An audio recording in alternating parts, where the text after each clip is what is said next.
చంద్రబాబు నాయుడు గారికి అమ్ముడుపోయారు అన్నట్టుగా మాట్లాడారు. సో దీనికి స్పందించి విజయసాయిరెడ్డి గారు ఒక పోస్ట్ చేత పెట్టడం జరిగింది. దాని గురించి జగన్మోహన్ రెడ్డి గారికి కౌంటర్గా ఎన్కౌంటర్ ఇచ్చారు. 3 దశాబ్దాలుగా రాజశేఖర రెడ్డి కుటుంబంతో అనుబంధం ఉంది. పెళ్లి చేసుకున్న వారే విడిపోతున్నారు. మాది రాజకీయ బంధం, ఇందులో ఆశ్చర్యమేమో. విజయసాయిరెడ్డి గారు ఇంకా విషయాలు ఏమైనా చెప్తానేమో అంటే బ్లాక్ మెయిల్ అంటే అనిపిస్తున్నాను. ఇప్పుడు ఇక్కడ విడిపోయారండి. పెళ్లి చేసుకున్న వాళ్ళే విడాకులు చేసుకుంటున్నారు. నాది రాజకీయ సంబంధం, దీంట్లో ఆశ్చర్యమేముంది. హాయ్ అందరికీ నమస్కారం, welcome to our channel. Present మనతో పాటు గెస్ట్గా ఉన్నారు షణ్ముఖ్ గారు. సార్ నమస్తే అండి. నమస్కారం అండి. సార్ మొన్న జగన్మోహన్ రెడ్డి గారు ప్రెస్ మీట్ పెట్టి చాలా విషయాల గురించి మాట్లాడారు. దాంట్లో ఒక విషయం ఏంటంటే విజయసాయిరెడ్డి గారు, రాజకేశ్ రెడ్డి, అలాగే వాసుదేవరెడ్డి చంద్రబాబు నాయుడు గారికి అమ్ముడుపోయారు అన్నట్టుగా మాట్లాడారు. సో దీనికి స్పందించి విజయసాయిరెడ్డి గారు ఒక పోస్ట్ చేత పెట్టడం జరిగింది. దాని గురించి ఏం చెప్తారు? విజయసాయిరెడ్డి గారు నేటికి స్వామి భక్తి నాకు ఉంది అంటే అప్పుడు ఇప్పుడు ఎప్పుడు భక్తి ఉంది అని చెప్పేసి ఆయన అన్నారు. ఒక్కసారి ఆయన నిన్న జగన్మోహన్ రెడ్డి గారు పెట్టినటువంటి ప్రెస్ మీట్లో విజయసాయిరెడ్డి గారిని ఉద్దేశిస్తూ ఏం మాట్లాడారనేది మనం చెప్పి దాని తర్వాత విజయసాయిరెడ్డి గారు ఏం చెప్పారనేది చెప్దాం. సో ఫస్ట్ జగన్మోహన్ రెడ్డి గారు ఏమన్నారు, విజయసాయిరెడ్డి చంద్రబాబు గారు మనసులే, చంద్రబాబుకు లొంగిపోయాడు, రాజ్యసభ ఇంకా 3.5 సంవత్సరములు ఉన్నప్పటికీ బీజేపీ వాళ్ళకి చంద్రబాబు గారికి లొంగిపోయేసి సబ్మిట్ చేసేసాడు, కష్టాలు వస్తూ ఉంటాయి, తట్టుకోవాలి, ఓర్చుకోవాలి అని చెప్పేసి అన్నాడు. సరే అని చెప్పేసి అనడం జరిగింది. దానికి కౌంటర్గా విజయసాయిరెడ్డి గారు కూడా ఇవ్వడం జరిగింది. ఏం మాట్లాడాడు విజయసాయిరెడ్డి గారు చెప్పిన తర్వాత మనం చెప్దాం. నేను మారలేదు, నువ్వే మారిపోయావు. ఇదేదో నేను మారను, నా వ్యక్తిత్వం ఎప్పుడు ఇలాగే ఉంటుంది, నువ్వే పదవి వచ్చాక మారిపోయావు. 3 దశాబ్దాలుగా రాజశేఖర రెడ్డి కుటుంబంతో అనుబంధం ఉంది. పెళ్లి చేసుకున్న వారే విడిపోతున్నారు. మాది రాజకీయ బంధం, ఇందులో ఆశ్చర్యమేముంది. ప్రలోభాలకు లొంగను, ఎవ్వరికీ భయపడను, విశ్వసనీయత కోల్పోయే తత్వం కాదు. మద్యం కేసు సిట్టు చూస్తోంది. కర్త కర్మ క్రియ అంతా కసిరెడ్డి రాజశేఖర రెడ్డి. భవిష్యత్తులో ఇంకా వివరాలు చెప్పాల్సి వస్తే చెబుతానేమో. భక్తి ఇప్పుడు ఉంది, అప్పుడు ఉంది. కాకపోతే గతంలో మా నాయకుడి మీద ఉండేది, ఇప్పుడు దేవుడి మీద మాత్రమే ఉంది. ఆయనకి ఇంకా నా గురించి ఏమీ తెలియదు. నేను ఎవరి ప్రలోభాలకి లొంగే రకం కాదు. ఎన్నో అవమానాలు ఎదుర్కొన్నాను, ఎన్నో బాధలు పడ్డాను. అయినా అక్కడే ఉంటే నా బాధలు తగ్గవని అర్థమైంది. అందులో నుంచి తప్పుకున్నాను, ప్రశాంతంగా హాయిగా ఉన్నాను. ఇది విజయసాయిరెడ్డి గారు మాట్లాడినటువంటి మాటలు.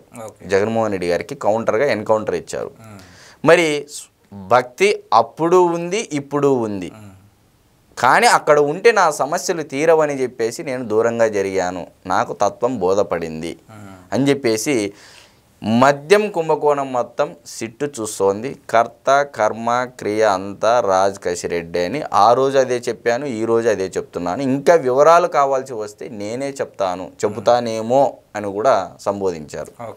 మరి ఇప్పుడు నాకు తెలిసి జగన్మోహన్ రెడ్డి గారు ఒక నిఖార్సైన వైఎస్ఆర్సీపీ పార్టీ రాజశేఖర రెడ్డి గారి యొక్క అనుంగ అనుయాయుడు, జగన్మోహన్ రెడ్డి గారి యొక్క అనుంగ అనుయాయుడు కోల్పోయాడు అనేది అయితే మనం చెప్పవచ్చు. ఎందుకంటే తను మాట్లాడేటువంటి మాటలు ఒక బాధ, ఒక ఆవేదన, నాకు అన్యాయం జరిగింది, నాకు అవమానాలు చేశారనేది స్పష్టంగా కనపడతా ఉంది. ఇక్కడ ఆయన అప్రూవర్గా మొత్తం విజయసాయిరెడ్డి గారు, నాకు తెలిసి జగన్మోహన్ రెడ్డి గారికి కూడా ఆస్తులు ఎక్కడున్నాయో తెలియదు. మేబీ విజయసాయిరెడ్డి గారికి తెలిసినంత విధంగా, ఎందుకంటే ఆయన ఆడిటరు, ప్రతి కంపెనీలోనూ ఆడిటర్గా ఉన్నారు, వారి యొక్క ఆస్తులకు ఆడిటర్గా ఉన్నాడు. ఎక్కడ ఏ ఆస్తులు ఉన్నాయి, ఎంత ట్రాన్సాక్షన్ జరుగుతున్నాయి ఏందనేది విజయసాయిరెడ్డి గారికి తెలిసినంత ఇదిగా కూడా జగన్మోహన్ రెడ్డి గారికి తెలియదేమో అని చెప్పేసి చాలామంది అంటే మిగతా పార్టీల యొక్క ప్రజల అభిప్రాయం అండి ఇది. మరి ఇటువంటి పరిస్థితుల్లో జగన్మోహన్ రెడ్డి గారు అయితే ఒక గుండెకాయని అంటే ఒక నమ్మకస్తుని, ఒక నిఖార్సైన భక్తుణ్ణి కోల్పోయారనేది అయితే ఖచ్చితంగా చెప్పవచ్చు. అంటే విజయసాయిరెడ్డి గారు ఇంకా విషయాలు ఏమైనా చెప్తానేమో అంటే అది ఏమైనా బ్లాక్మెయిల్ చేసినట్టుగా ఏమైనా అనిపిస్తుందా మీకు? ఇప్పుడు ఇక్కడ విడిపోయారండి. పెళ్లి చేసుకున్న వాళ్ళే విడాకులు తీసుకుంటున్నారు. నాది రాజకీయ సంబంధము, దీంట్లో ఆశ్చర్యం ఏముంది. నేను ఎన్నో బాధలు పడ్డాను, ఎన్నో అవమానాలు పడ్డాను. ఆయన క్లియర్గా చెప్తున్నాడు. నన్ను ఎంతో టార్చర్ చేసినప్పటికీ జగన్మోహన్ రెడ్డి గారు అధికారంలోకి వచ్చిన తర్వాత మారిపోయారని స్పష్టంగా ఆయనే చెప్తా ఉన్నారు. అధికారంలోకి వచ్చిన తర్వాత మీరే మారిపోయారు అంటున్నాడు. నేను మారలేదు, అప్పటికి ఇప్పటికీ ఎలా ఉన్నానో అలానే ఉన్నాను. సాక్షి ఛానల్ ఆయన బాధ్యతలు చూసుకున్నాడు అంటున్నాడు, పార్టీ బాధ్యతలు ఆయనే చూసుకుంటా అంటే తీసుకున్నాను అని చెప్పేసి ఆ రోజుల్లో పాదయాత్ర చేసిన టైంలో కానీ ఇంకో టైంలో కానీ మొత్తం అంతా నేనే చూసుకున్నాను. కానీ అధికారంలోకి వచ్చిన తర్వాత 2000 పొజిషన్లోనూ నన్ను ఉంచారు విజయసాయిరెడ్డిని అని చెప్పేసి ఆయన స్వయంగా చెప్పాడు విజయసాయిరెడ్డి గారే.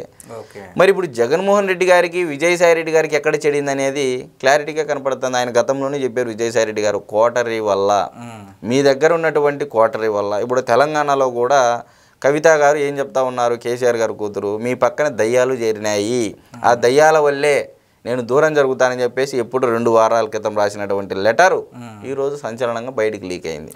అదే తరహాలో ఇప్పుడు నమ్మకస్తులు అయినటువంటి విజయసాయిరెడ్డి గారు 3 తరాలతో రాజకీయ సంబంధము, వ్యాపార సంబంధాలు ఉన్నటువంటి విజయసాయిరెడ్డి గారు దూరం జరిగారు అంటే కోటరీ వల్ల అని చెప్పేసి ప్రధానంగా ఇక్కడ గతంలో ధర్మవరం మాజీ శాసనసభ్యుడు కేతిరెడ్డి వెంకటరామరెడ్డి గారు చెప్పారు, గురజాల మాజీ శాసనసభ్యుడు కాసు మహేష్ రెడ్డి గారు చెప్పారు.